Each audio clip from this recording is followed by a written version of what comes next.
Hello everyone, कैसे हैं आप सब लोग। मेरा नाम है दीपक और आप सभी का स्वागत है दीपक ग्राफिक हिंदी यूट्यूब चैनल पे। आज की इस वीडियो में बात करने वाले हैं बहुत एक इंपॉर्टेंट टॉपिक के बारे में जिसका नाम है ऑब्जेक्ट इंस्टेंसिंग। ठीक है, आई होप आप में से बहुत लोग इसके बारे में जानते होंगे। जो लोग इससे रूबरू नहीं है उन सबको मैं बताना चाहता हूँ कि ऑब्जेक्ट इंस्टेंसिंग एक ऐसा टूल है जिसके थ्रू आप अपने मैश का प्रॉक्सी मैश बना सकते हैं और उसके बाद उसका जो मैश काउंट है वो आपके सीन में कभी भी काउंट नहीं होगा, जिससे आपका जो सीन है वो कभी भी लैक नहीं होगा। मतलब अगर आप कभी मॉडलिंग करते हैं और कभी आप हैवी मॉडलिंग करते हैं और अगर आप उसमें कोई मॉडिफायर लगाते हैं या कुछ भी लगाते हैं तो आपका सिस्टम थोड़ा लैक होने लग जाता है, थोड़ा हैवी होने लग जाता है और आपको स्क्रॉल करने में, जूम करने में, ऑर्बिट करने में प्रॉब्लम्स होती हैं। ठीक है, तो उसी प्रॉब्लम का यहाँ पे मैं एक सोल्यूशन लेके आया हूँ जो कि बहुत ही यूज़फुल है और आपको आगे तक लाइफ टाइम में यहाँ पे यूज़ होने वाला है। ठीक है, चाहे आप डेवलपर हो, चाहे आप 3D आर्टिस्ट हो, चाहे आप खुद के लिए काम करते हैं, चाहे फ्रीलांसिंग काम करते हैं, कुछ भी काम करते हैं, अगर ऐसी भी कभी भी आपको कोई भी हैवी मॉडलिंग करनी पड़े और जहाँ पे आपको लगे कि हमें एक ही चीज़ को 10 बार कॉपी करना पड़ रहा है और उसका हमें कुछ यूज़ भी नहीं है और हमारा सिर्फ खाली मैश इंक्रीज़ हो रहा है, तो उस चीज़ का जो सोल्यूशन है वो यहाँ पे मैं लेके आया हूँ। तो चलिए उसी के बारे में आज हम बात करने वाले हैं। ओके, तो यहाँ पे आप देख सकते हैं मेरे पास एक गेमिंग चेयर है और अगर आप ध्यान से देखेंगे तो यहाँ पे हमारा उसका जो मैश काउंट है वो कम से कम 2 लाख के आसपास है। ठीक है, और अगर आपको ये स्टैटिक्स बार देखना है तो आपको जाना है अपने यहाँ पे, इसे कहते हैं बेसिकली ओवरले ऑप्शन, इस पे जाएं और यहाँ से अपने स्टैटिक बार ऑन कर लें।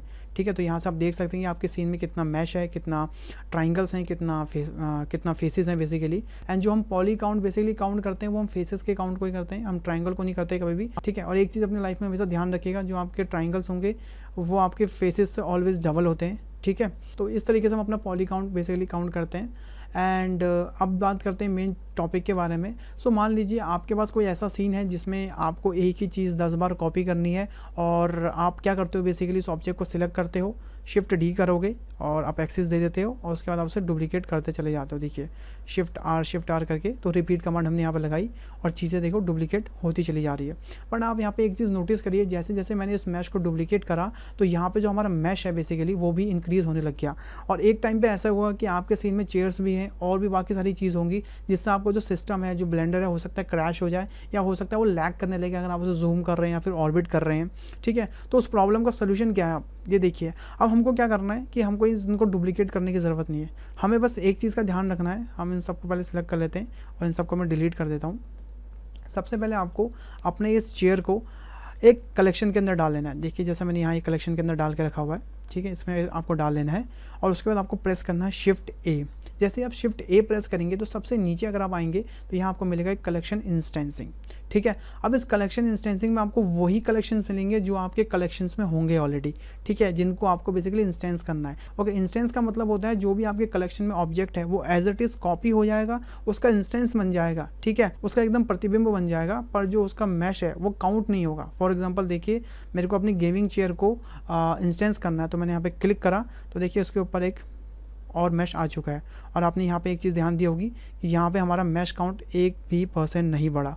ठीक है, अगर मैं इसको डिलीट करता हूँ और अगर मैं इसको ऐसे डुप्लीकेट करूँगा, देखिए शिफ्ट डी, तो हमारा मैश काउंट डबल हो गया तुरंत। ठीक है, और अगर मैं इसको डिलीट करता हूँ और यहाँ पे मैं क्लिक करता हूँ शिफ्ट ए और करता हूँ इंस्टेंसिंग और फिर करता हूँ गेमिंग चेयर, तो देखिए हमारा जो मैश है बिल्कुल भी इंक्रीज़ नहीं हुआ और यहाँ पे हमारे पास उसका एक प्रॉक्सी मैश बन चुका है। ठीक है, अब यहाँ पे कुछ चीज़ें मैं आपको बता देता हूँ कि यहाँ पे और क्या क्या चीज़ें होती हैं जिनको आपको रिस्ट्रिक्शन भी होती है। पहली चीज़, आप इस वाले ऑब्जेक्ट को कभी भी एडिट नहीं कर सकते। आप इसके एडिट मोड में जाएंगे तो आपको यहाँ पे कुछ भी एडिट नहीं कर सकते।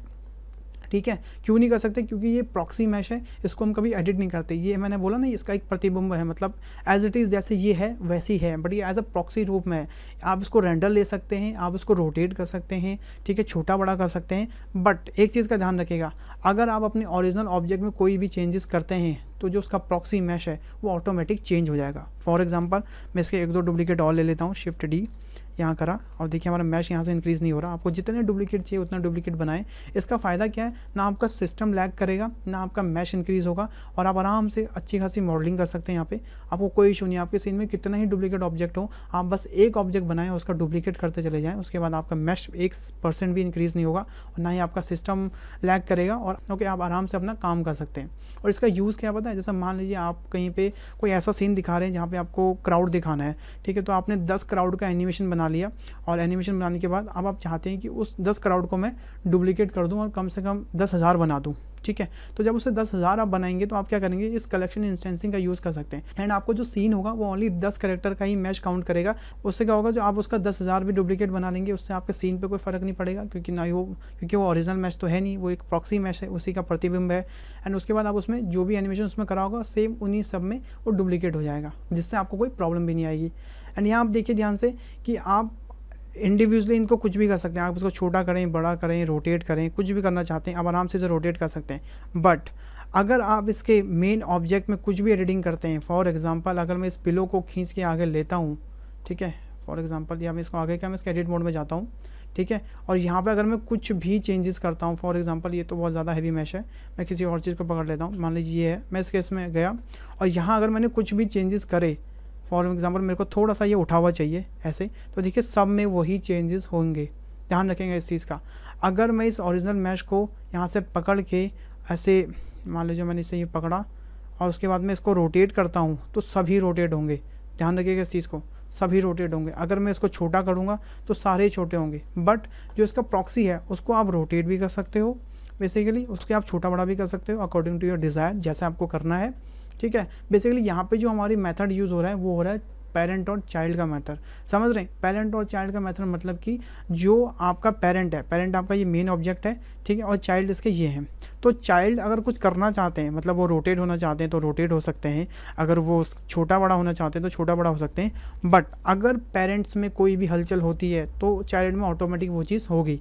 फॉर एग्जांपल देखिए, अगर मैं इसको यहाँ से मूव करके स्लाइड करता हूँ तो ये तकिया सब में से स्लाइड हो रहा है, क्योंकि जहाँ हमारा पेरेंट जाएगा वहीं हमारे चाइल्ड जाएंगे बेसिकली, ठीक है। फॉर एग्जांपल एक और दे देता हूँ आपको, इनको सेलेक्ट करता हूँ और थोड़ा सा मूव करता हूँ साइड में, यहाँ कहीं पर मूव कर लेता हूँ यहाँ पे, ठीक है। अब मान लीजिए आपने ये चीज़ रखी है यहाँ पे, ये चीज़ रखी है यहाँ पे, ठीक है। अब आपको काफ़ी टाइम बाद ध्यान में आएंगे, ओके मुझे थोड़ी सी इसकी पोजीशन चेंज करनी है, तो आप क्या करोगे, आपने जो मेन ऑब्जेक्ट है उसकी थोड़ी सी पोजीशन चेंज करी, आपने उसे यहाँ से यहाँ कर दिया। अब आप देखिए जहाँ भी हमारा पेरेंट गया वहीं हमारे सारे चाइल्ड भी मूव हो रहे हैं, ठीक है। तो इस चीज़ का ध्यान रखिएगा, जो भी आपका मेन ऑब्जेक्ट है उसको ऐसी जगह रखिएगा कि जहाँ से उसे दोबारा हिलाने की ज़रूरत ना पड़े। अदरवाइज़ क्या होगा कि जब भी आप मेन ऑब्जेक्ट को मूव करेंगे तो बाकी आपकी जो पोजीशन सेट करी हुई ऑब्जेक्ट हैं वो भी मूव हो जाएंगे। तो इस चीज़ को आपको पहले से माइंडसेट करना होगा कि हाँ ये जो मेन ऑब्जेक्ट है, प्रॉक्सी ऑब्जेक्ट, इसको मैं हिलाने वाला नहीं हूँ, मैं सिर्फ इसको यहीं पर रहेगा, बाकी जो हम चाइल्ड ऑब्जेक्ट ने बनाए, जो हमने प्रॉक्सी मैश बनाए, उसको हम मूव करेंगे बेसिकली, ठीक है। एंड एक चीज़ का भी यहाँ पर ध्यान रखिएगा, जैसे ही आपने इस पेरेंट वाले मतलब जो मेन ऑब्जेक्ट था हमारा उसको यहाँ से यहाँ मूवमेंट करी तो ये सब भी मूवमेंट हुए। इसमें क्या हुआ कि जो हमारा मैश है इसका ये तो मूव हो गया, पर जो इसका ओरिजिन पॉइंट है वो वहीं पे रह गया। अब इससे क्या प्रॉब्लम है, अगर आप रोटेट करेंगे तो आपको रोटेट में दिक्कत आएगी, आप स्केल करेंगे तो स्केल भी यहीं से होगा, ये तो काफ़ी प्रॉब्लम हो गई। तो इसका सोल्यूशन क्या है, आपको उस ऑब्जेक्ट को सिलेक्ट करना है, राइट क्लिक करना है और बोलना है सेट ओरिजिन टू ज्योमेट्री, तो एज इट इज़ वो वहाँ पे पहुँच जाएंगे, ठीक है। और फिर जो दूसरे ऑब्जेक्ट थे वो भी ऑटोमेटिक अपने ही उस पोजीशन पे आ जाएंगे जहाँ पे वो थे, फिर दोबारा से आपको प्रॉब्लम नहीं आएगी, ठीक है। बट एक चीज़ ध्यान रखिएगा, जैसे ही आपका ये मेन ऑब्जेक्ट मूव होगा तो ये भी मूव होंगे, ठीक है। मतलब कि चाइल्ड कुछ भी कर सकता है, पर अगर पेरेंट्स कुछ करता है तो चाइल्ड को उसे फॉलो करना ही पड़ेगा।